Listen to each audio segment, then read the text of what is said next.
Okay mga kamatis, mga kaibigan, welcome back to another content. Ang title po ng content na to is Nagalulo or Nagdilulo. So ano po ba yung storya dito? Well, according to one post, meron daw sexual harassment na nangyari. And mamaya babasahin natin lahat yon. Pero pasintabi lang po sa mga kumakain dito dahil po, well, hindi po kaaya-aya yung maririnig nyo, okay? Sabi dito, sabi nung isang tao na babae, do not book or get in a car with this driver. Tapos nakapangalan, naka-indicate po dyan yung pangalan ng driver pati yung plate number. For privacy purposes, tinakpan na lang po namin pero kayo po ang bahalang mag-decide kung ano po yung magiging impression nyo after this story. Grab, I'm still shaking from everything that happened just a few minutes ago. Our Grab driver, masturbated during the trip. My sister and I just finished our activity in school, and since it was late, we booked a Grab car going home instead of commuting and walking so we feel safe. Alright, okay naman yun kasi in my opinion, napaka-safe talaga ng Grab. For the longest time na sumasakay ako ng Grab, wala naman akong ganitong issue. Siguro dahil, well, lalaki ako and pero that's not the point. I haven't heard this ever happened sa isang Grab driver, di ba? The moment we got in the car, this maniakis was already breathing heavily and was acting weird, okay? I was tired from today but my gut told me to stay alert, okay? 5 minutes pa lang, I started hearing squishing sounds. Okay? And also was breathing more heavily, almost moaning in fact. I immediately got it, okay? Well, ganyan ba yung... kasi when you're doing it in public, I mean, don't do it in public. Hindi ba mas conspicuous ka dapat or mas hindi halata? Pero parang ito kasi halatang halata. Well, kayo na lang siguro mag-research ko nung mga taong involved dito. Pero ako kasi dito medyo nalalabuan ako dito sa part na to. Kayo ba? Anong sa tingin nyo? Ako, nagalulo naman ako pero these are all things that will never happen to me. Yun na lang yung sasabihin ko. And, well, I don't do it in public, number one. Pero I'm just saying na this is things that are, well, very watapadi. Kung ako yung tatanungin mo I now fully zip my jacket, alerted my sister discreetly, and messaged our dad who booked the trip to report immediately. I had to wait a little bit to an area that was more in public and that I felt was familiar with. From there, I started an audio recording and confronted the driver. I can't be scared or even sound like kasi he'll think it's nothing. By the way, he picked us up at our school. He knew we were students, okay? Talagang pinipin down niya as someone na hindi ka aya-aya yung ginagawa ng tao. He was in the middle of his session, okay? When I asked him out aloud if he was okay. Okay, so habang nagmamaneho basically yung driver, nagalulo siya ba? Ano yun mahirap yun Hindi, real talk, mahirap yun kasi you have to focus on driving and then you're holding your alam mo niya, your dick. So, I mean, it's very hard to do that. Siguro kasi, kaya nakikita nyo yung mga usual na nyakol, yung mga nasa jeep, di ba? Or nasa bus. Kasi wala silang ginagawang iba doon.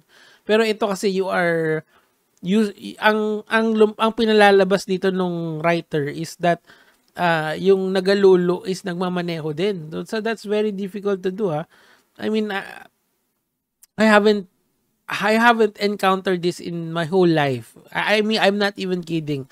Meron yung mga ibang ginagawa kaso 'di ba yung mga special na ganun usually may kasama sila and alam mo yun yung mga romantic and oftentimes sexual in nature na mga ganunan. Pero this is something na I don't feel like it's easy to do. Yun doon na lang natin ilagay kasi kayo ang bahala kung anong iisipin nyo dito.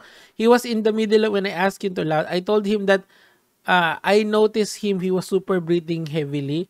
Nagulat siya and tried to laugh it off. I kept asking angrily, ano meron? And I looked him straight in the eyes. Okay, paano mo tinignan siya kung nasa likod ka? Di ba nasa likod siya eh. So, paano mo titignan yun sa straight in the eyes? Dun siguro dun sa mirror sa taas. He said, nabusog daw siya. Ang dami niyang nakain kanina. Nakataas yung shirt niya. And I saw only one hand was on the wheel. Okay? Will you really tataas mo pa ba yung shirt mo? Parang parang tambay yung dating nun, 'di ba? Pag kayo mga tambay.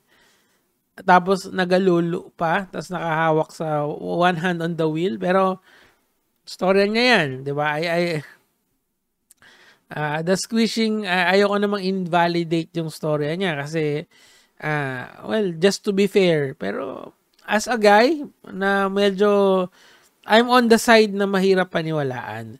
The squishing sound got louder and he proceeded to continue that he was doing, sabi niya, ma'am, wala ma'am, ang taba kasi. Walang taba kasi. Well, medyo, ewan ko tinanong ko ng sabi ng girl, anong nangyari, hindi sir nagjajakol ka eh. At this point, he got scared and started apologizing. Sakto that I knew the area well. I demanded na itabi niya yung kotse and I told him na saktong-sakto that our dad booked the ride. My sister and I got out safely and went to the nearest fast food place. Buti hindi naka-child lock since he noticed that I unlocked sa side ko. Our dad is on the way to get us. Nag-grab kami para safe tapos ganito. Naka-shirt, jacket, pants ako. Yung kapatid ko naka-shirt and pants. My sister was shaking from all the shock kanina. Walang kamanyakan kung walang manyakis. There's a special place in hell for people like this.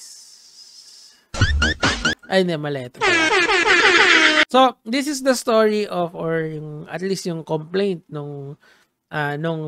nitong si ate. Well, ito naman yung side ng Grab driver. Okay, so mga kamatis, mga kaibigan, ito naman po yung side ng Grab driver. Sabi niya gano'n, nabasa ko po yung post ni girl tungkol sa akin. Gusto ko pong sabihin na di ako nag-masturbate sa ride. Hindi ko po gagawin ang karumal-dumal na gawain na ito sa publiko. Actually, mga lods, ang tawag po dyan sa ganyang condition ay isa po yung type of paraphilia, or you get, kung, I'm not saying na meron siya niyan, pero yung mga taong may ganyan, ang tawag dyan ay paraphilia. Isang type yan ng paraphilia. If I'm not mistaken, exhibitionism yung tawag dyan. Okay, and okay, sabi po, ito po yung side nung Grab driver. Pero pag-usapan po lang natin yung psychological disease or disorder na kapag po kayo ay naglululo sa public. Ito po yung tinatawag na exhibitionism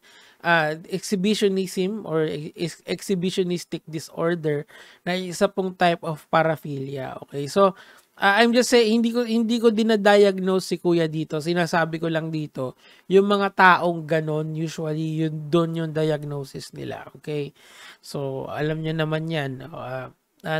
Nabasa ko po yung post ni Miss yan, yung tao, tungkol sa akin. Gusto ko pong sabihin na di ako masturbate sa ride at hindi ko po gagawin yung karumal-dumal na gawain na ito sa publiko. Yun nga, kasi nga, I do believe na normal na tao lang tong si kuya. Kasi I've read this beforehand bago ko pa basahin sa inyo. And I don't think na ganun siya. Kasi nga, una, mahirap yun na ikaw ay nagmamaneho tapos ginagawa mo yon.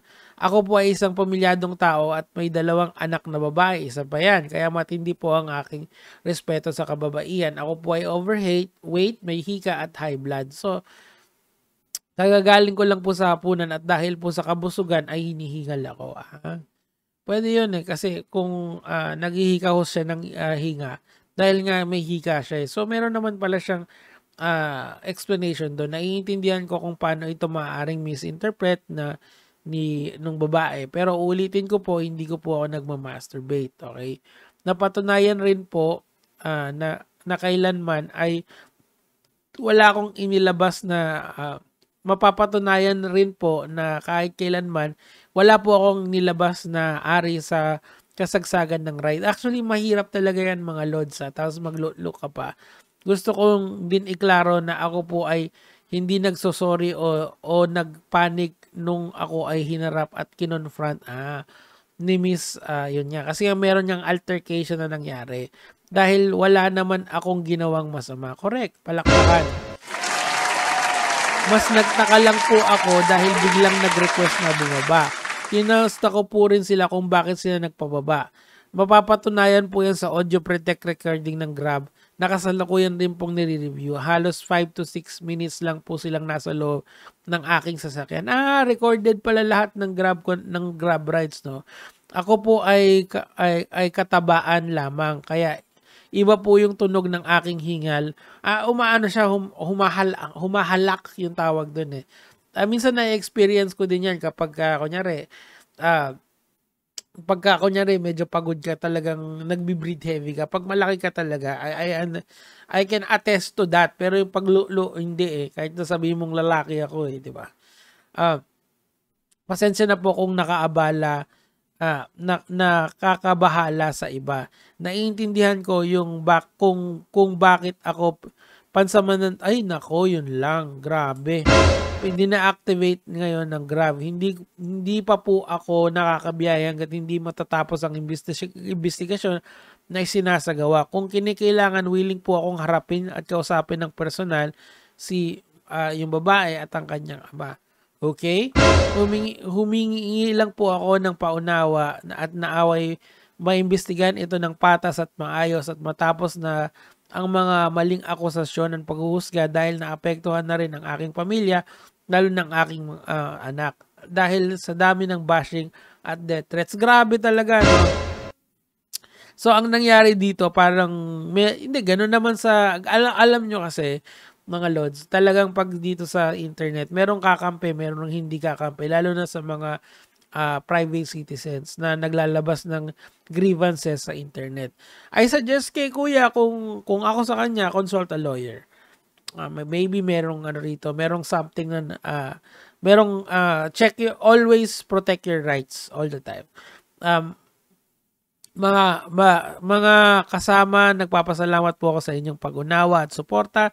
Nauunawaan ko po ang inyong galit dahil grabe din po ang pinagdaanan ngayon. Pero sana po ay wag nating personalin at i-bash, okay? Very good. Mabait pa rin talaga. Nananalig na lang po ako ng investigasyon ni Grab. Maraming salamat po. Sa pamunuan ng Grab ay kasalukuyang iniimbestigahan na po ang nangyaring insidente na ito. Salamat po ulit sa inyong suporta at pag-unawa. Okay? So ano po ang key takeaways natin dito mga kamatis, mga kaibigan? Number 1 po is ilagay nyo po sa proper forum yung mga ganitong accusations nyo. Kasi po itong mga ganitong accusations, wala po yung puwang dito sa internet. Okay? What do I mean by ilagay sa proper forum? Kung talagang may reklamo po tayo, ang gawin po natin ay pumunta tayo sa, kunyari, since this is a girl na nagrereklamo sa isang lalaki, meron pong women's help desk sa kapulisan natin at gamitin po natin yon. Kasi po, pag ang nangyari is inilagay natin sa social media, magkakaroon po ng trial by publicity at kayo po ay meron sasabihin yung mga tao sa inyo. So please, kung gusto natin ng hustisya, wag po sa internet. Kasi ang mangyayari lang dyan, yung taong, lalong-lalo na, halimbawa, hindi naman pala ginawa ni Kuya Grab yun. Paano yun? Di nasira mo na yung reputasyon niya. Kasi merong maniniwala sa'yo, merong hindi maniniwala sa'yo. Ganun talaga sa internet. Laging 50-50 yan or sometimes 70-30, 80-20. Pero regardless, merong maniniwala pa rin sa'yo.